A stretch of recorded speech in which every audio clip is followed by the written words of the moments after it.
नमस्कार, Deepak Tiwari Azamgarh YouTube channel पर आप सभी का बहुत बहुत स्वागत है दोस्तों। बहुत बहुत स्वागत है दोस्तों हमारे यूट्यूब चैनल पर। हम इस समय एस्ट्रोनॉमी यानी खगोल विज्ञान में दोस्तों बता रहे हैं कि आकाशगंगा के बारे में समझाए हैं, लेकिन आज हम जो समझाएंगे वह बताएंगे ब्रह्मांड की उत्पत्ति। यानी जो ये ब्रह्मांड है, जैसे आप लोग देखेंगे तो ब्रह्मांड है, आकाशगंगा है, तारा है, कण है और उसके बाद स्पेस है, बिग बैंग जो थ्योरी हुई, इन सब के बारे में जानकारी बताएंगे दोस्तों। तो सबसे पहले हम यह समझते हैं कि जो कुछ नक्षत्र हुए थे, जैसे हम बताए थे आप लोगों को, सबसे नीचे सौरमंडल है, सौरमंडल से ऊपर जाएंगे तो नक्षत्र मंडल से ऊपर जाएंगे तो तारामंडल से ऊपर जाएंगे तो मंदाकिनी यानी हमारी आकाशगंगा हो जाएगी। उसके बाद जो दूसरी नज़दीक की आकाशगंगा है उसे देवयानी यानी एंड्रोमेडा कहते हैं। तीसरी जो आकाशगंगा है उसे NGCM 33 कहते हैं।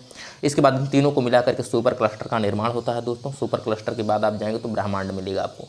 ठीक ना दोस्तों, इतना हम बताए थे। हम यह भी बताए थे कि कुछ नक्षत्र होते हैं, जैसे चित्रा है, हस्त है, विशाखा है, श्रवण है, घनिष्ठा है, माघा है, आद्रा है, अनुराधा है, रोहिणी आदि, ये सब कुछ नक्षत्र होते हैं। यह सब मुख्य चलेंगे। जब सौरमंडल पढ़ाएंगे तो उसमें हम इन नक्षत्रों के बारे में अच्छे से जानकारी देंगे।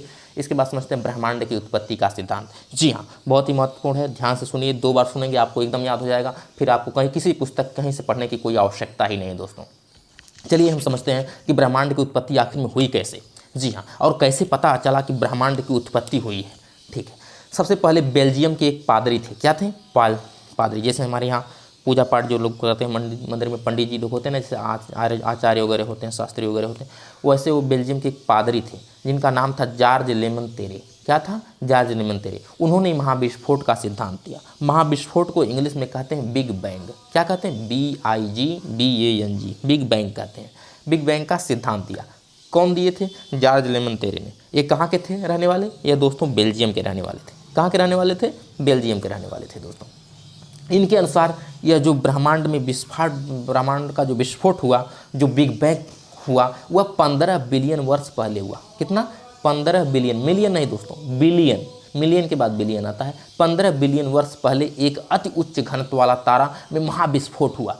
एक ऐसा तारा था जिसका घनत्व तो बहुत अधिक था। मतलब हम आप लोगों को बताए थे कि ब्लैक होल में सबसे अधिक घनत्व होता है, ब्लैक होल की डेंसिटी सबसे अधिक होती है। उसके 1 चम्मच मिट्टी का वजन जो होता है 10 हाथियों के बराबर होता है दोस्तों। कितना? 10 हाथियों के बराबर होता है 1 चम्मच मिट्टी का वजन।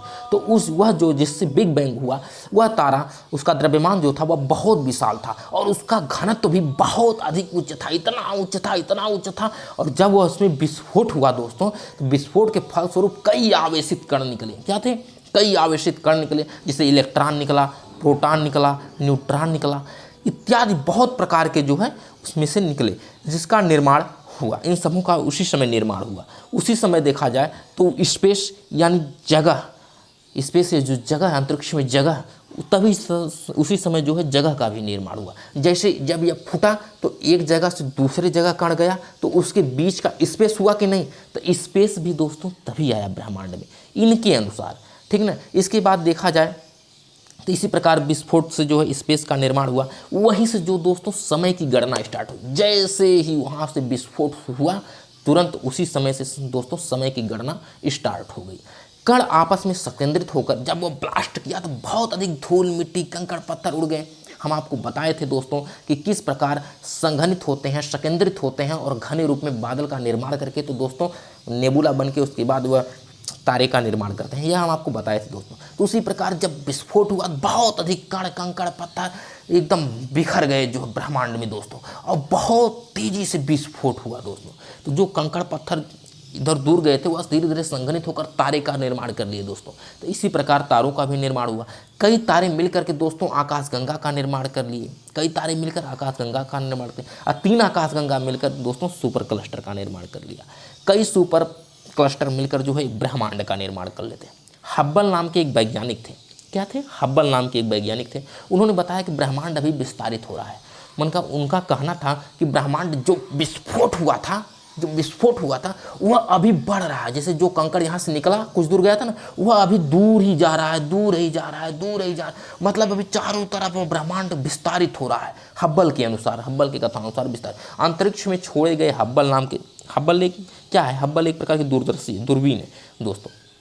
जो हब्बल नाम के वैज्ञानिक ने बनाया था, वह कहाँ है? वह अंतरिक्ष में छोड़ी जा चुकी है। वह जो अंतरिक्ष में छोड़ी जा चुकी है, उस दूरबीन के माध्यम से यह पता चला है कि जो खगोलीय पिंड हैं वह एक दूसरे से दूर जा रहे हैं। क्या? एक दूसरे से दूर जा रहे हैं। उसी के आधार पर यह बताया गया है दोस्तों कि ब्रह्मांड अभी विस्तारित हो रहा है। क्या हो रहा है? ब्रह्मांड अभी विस्तारित हो रहा है। उन्होंने आकाशगंगाओं के बीच बढ़ रही दूरी के आधार पर यह जो है ज्ञान दिया था कि जो आकाशगंगाएं हैं, आकाशगंगा के बीच की जो दूरी है वह अभी बढ़ रही है दोस्तों। विद्वानों का मानना है दोस्तों कि ब्रह्मांड विस्तारित करके कोई शक्ति है जो ब्रह्मांड को खींच रही है। आखिर में जो विस्फोट हुआ होगा, कोई शक्ति रही होगी जो उसको खींची होगी, और वह शक्ति अभी भी मजबूत है, कायम है, जो उसे खींच कर ब्रह्मांड को और विस्तारित कर रही है दोस्तों। उनका मानना है जो इसे खींचे, अभी यह शक्ति समाप्त नहीं हुई है, यह शक्ति समाप्त नहीं है। जब यह शक्ति समाप्त हो जाएगी तो यह ब्रह्मांड जो है पुनः सिकुड़ना चालू हो जाएगा, पुनः अपने आप में आने एकत्रित होने लगेगा,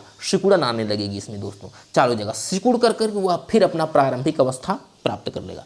जब वह खींचने वाली शक्ति समाप्त हो जाएगी कभी, तो यह ब्रह्मांड जो विस्तारित हो रहा है वह अपना धीरे धीरे फिर संगठित होकर एक गोला का निर्माण कर लेगा दोस्तों, जिसे हम लोग कहेंगे सुपर क्रंच। तो सुपर क्रंच क्या है दोस्तों? विस्फोट जो ब्रह्मांड में बिग बैंग हुआ है उसी का विलोम है सुपर क्रंच। जो फूटा था वही एक जगह आकर के फिर आपस में एकत्रित होकर के एक गोला का निर्माण कर लेगा दोस्तों, तो वही क्या कहलाएगा? सुपर क्रंच कहलाएगा। इसी को हम सुपर क्रंच कहेंगे। मिलते हैं अगली वीडियो में दोस्तों, जिसमें हम यह बताएंगे कि ग्रह हैं और हमारे ग्रहों का निर्माण कैसे हुआ, जैसे बुध, शुक्र, पृथ्वी, मंगल, बृहस्पति, शनि, अरुण, वरुण, ये जो हैं इन सभी ग्रहों का पुच्छल तारे, धूमकेतु, उल्का पिंड, ये सब जो हैं एस्टेरॉयड वगैरह, सबका निर्माण कैसे हुआ दोस्तों, अगली वीडियो में आपको बताएंगे। धन्यवाद।